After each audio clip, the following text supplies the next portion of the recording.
Bonjour monsieur Toye, na compte ya Congo Intégral. Pour na quelques questions, makambozo le kalamboka na biso. Ya liboso on se présenter et au fin na mboka ni. Oui, effectivement, comme on a les papa Mathieu, faut dire papa Oumar, on a Combo. La famille justement on a Bata, ma ville et la capitale habituelle à Helsinki, dans le pays à Finlande. Tous allés à Finlande. Okay. Justement, le président de la ville est à Vata. À Vanta, donc à Helsinki, à Vanta. À Helsinki, nous sommes à la capitale Helsinki. Pour ta mission, on a la capitale Helsinki. Ok.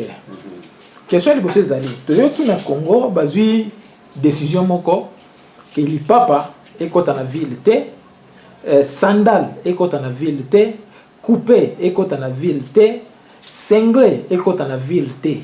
Tant basé que la ville, quand dans la zandu ti na gombe kuna li papa ekotate pona yo fandi na poto ozomona makambango eza malamu to eza mabe. Bon, vraiment papa journaliste donc pona nga mazomona eza mabe donc na sens que atana mbo to fandi na mbo to fandi mana neti awa pa na biso kutu awa donc na uti siko na voiture na uti siko mana capitaine na biso na Helsinki na kuti bato wata mali papa batana ba kilote ba sengle kutu ba surtout ba lèvre to na ona ya mwe makasio bino bozo na démocratie bozo tamali papa na sengle. Bon, la Congo est-ce que la démocratie to dictature bazo boya mtata mali papa na sengle. Mais au moins kutu ngenge balbananga balba ki Mobutu azalaka dictateur ngapela ndima nga solo azalaka na dictateur. Mais ndeko na biso mwana obele ki na biso azana na mboka mikolo yo ndeko Kabila wana. Yo tazana ndokiti. Po vomi kutunga sepena na Mobutu ke na ke ngo sepena na mutoka Kabila. Pona ni? Oui, pour Mobutu ana dictateur. Et bana ki wi mutu aza dictateur. Mais Kabila a des démocrates. Non, yega ndo kutu te ndokite. O mo déjà neti mosatu. Tawi no mosatu neti mutu neti chrétien. Yo do kina chrétien pour sa confesser nani. Non, pas pas chrétien. Alors moni. OK, que tu peux confesser pour pas ne pour. Oh, a ça ma bête. Voilà, ça na Mobutu, na Kabila, nani ndoki, nani chrétien. Voilà. Au moins que Mobutu neti ndoki. Kabila neti chrétien. Vous allez reprendre. Bon chrétien na ndoki, yo bino lingana. Na linga chrétien. Voilà. Bon chrétien pour ni. Pas ça malin. Ah non, c'est ça moi. Bon OK, tu Mobutu, alors ça les dictateurs na dictature les hommes na oui, net tato de la to kola. Mais ça tu ma non salon chaque samedi. Faut mutua kenefma. Mais ça qui dictature. Mais moi ça j'en ai la propriété sur go. Na le monde ça na qui dictature na solo que non, vraiment na donc il y a seulement comme les kana katamboka. Pose na peut-être aller on a besoin que mboka propre na balaba. Pour la salon ya pour la salon siko que ya dictature wana salon siko na démocratie abi que papa kota na ville té atoza na mbasu lata sapato atoza na pota lata sapato balobi kutu na sandale kota té papa journaliste donc mboka wana ndenge za okendele vraiment non nous avons un pote de papa na balabala. Donc na mboka wana kutu bazanga kutu même pas donc salaire kutu ya bien la raté pour papa so mali papa kutu sapato so azo mona sapato ngwa. À cause de mboka ma sapato ma wapi donc ako so ma sapato na magasin. Va data à $20, $30. Papa Omar to bombi yango pour émission mi balé to le ngamba salaire les kamba to futa maraté siko li kamo zo le kana Congo pour la 2016.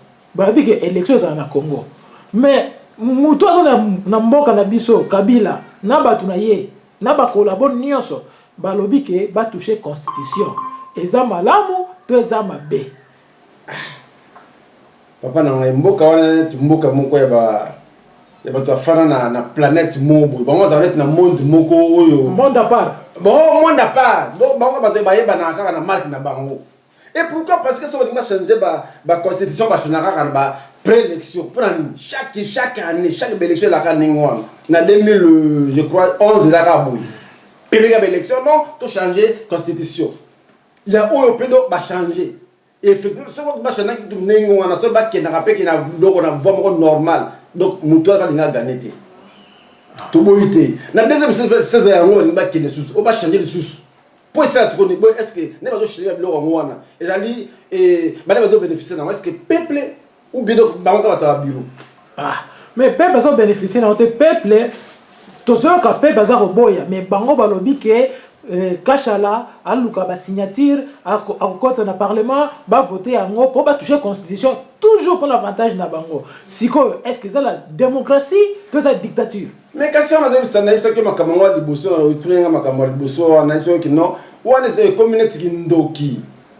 one is na ndoki vraiment one ndoki net mpoko donc olai na butu na moko la libo pour ça on lia autant pepe pour capacité c'est dit bango za ngwa bato bango zo kufa bato tchamo pepe na sewa pour capacité wana te ozo mona donc c'est à dire lo moko ba longeza te na mboka wana donc ba okochira ka ningo wana soki kaka kabila keite na ba système na bango wana pe kaka po ya kwa suka obuto sa ko ningo wana te ya ko ba monde ba 5 cartons donc ozo livrer na mutu na 5 cartons mbongo muto kangi mnoko mbala mo akoko comment c'est comment système ba ningo wana ka ba nyonso. Donc ça passe dans beaucoup vraiment. Donc ils ont vraiment ils ont passe pour changer la constitution à chaque fois. Bon, tu comprends ce que va kewa. Il y a pas de massasi, ala minduki, ala basoda, ala makamonyo surtout. Si d'après yo, nani azalaki président élu en 2011. Mais on a question on a autres nous ngata mona muke aibi on a Congo papa journaliste. Président qui élu, nous sommes bien on a tous voter qui était toyebi.